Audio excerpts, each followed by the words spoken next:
Wing commander अनुमा आचार्य द्वारा कांग्रेस कार्यालय 26 Akbar road नई दिल्ली में प्रेस वार्ता को संबोधित किया गया। इस अवसर पर उन्होंने कहा कि देश में मौजूदा हालात को देखते हुए हम भारतीय सेनाओं के शौर्य और साहस को सलाम करते हैं। उन्होंने बताया कि 9 मई को सुप्रीम कोर्ट ने महिला अधिकारियों के पक्ष में अहम निर्देश दिया है। कोर्ट ने शॉर्ट सर्विस कमीशन की महिला याचिकाकर्ताओं को अगली सुनवाई तक सेवा में बहाल करने का आदेश दिया। उन्होंने कहा कि जस्टिस सूर्यकांत ने कहा है कि इस समय महिला अधिकारियों का मनोबल ऊंचा रहना चाहिए क्योंकि वे बेहद प्रतिभाशाली हैं।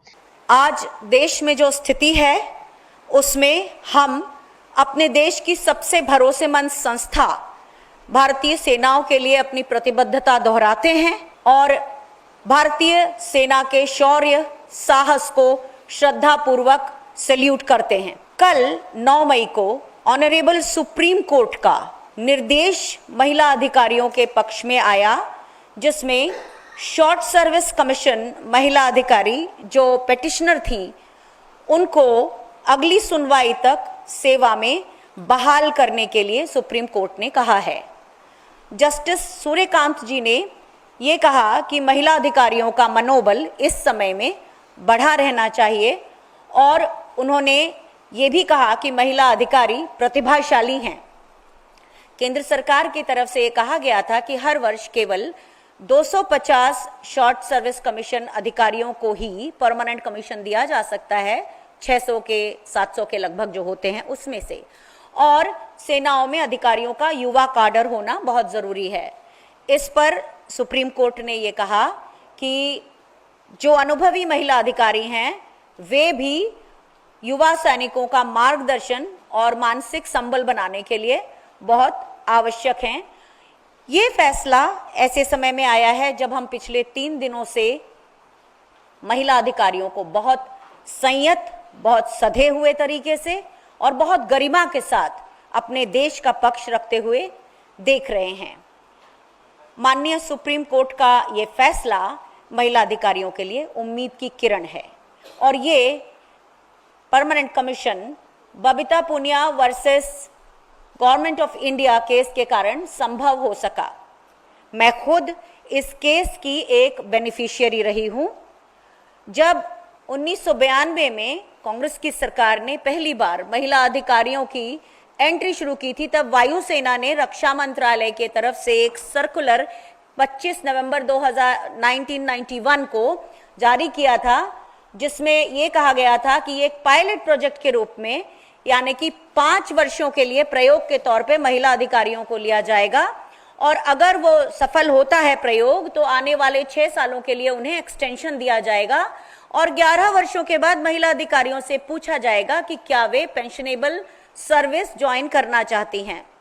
1999 से 2004 के बीच में जब बाकी सरकारी नौकरियों में ओपीएस खत्म हुआ, उसी समय महिला अधिकारियों का ये जो पेंशन के लिए विकल्प देने की बात थी वो भी खत्म हुआ।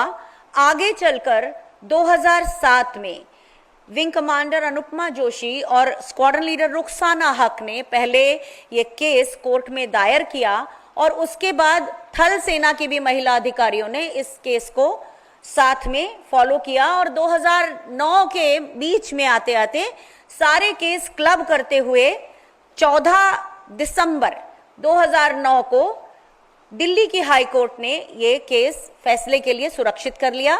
जब कोर्ट खुली तो 12 मार्च 2010 को कोर्ट का महिला अधिकारियों के पक्ष में निर्णय आया, लेकिन चूंकि भारतीय वायुसेना का केस एक मिनिस्ट्री ऑफ डिफेंस के सर्कुलर से फॉर्मली प्रोटेक्टेड था, इसलिए उनका केस ज्यादा मजबूत था।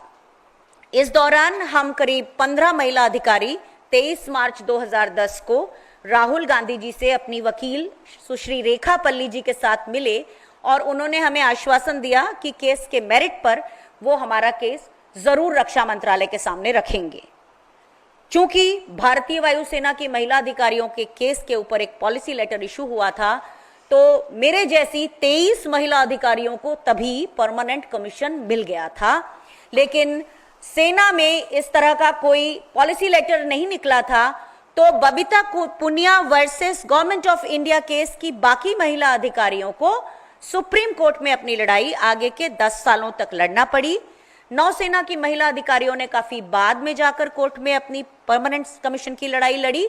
तो सेना की महिला अधिकारियों में, जिनमें हमारी कर्नल सोफिया कुरैशी भी शामिल हैं, इनको 2020 के निर्णय से पेंशनेबल सर्विस मिली और नौसेना के अधिकारियों को उसके अगले साल। लेकिन ये उन्हीं सबको मिला जो अपना केस कोर्ट में लड़ने गईं।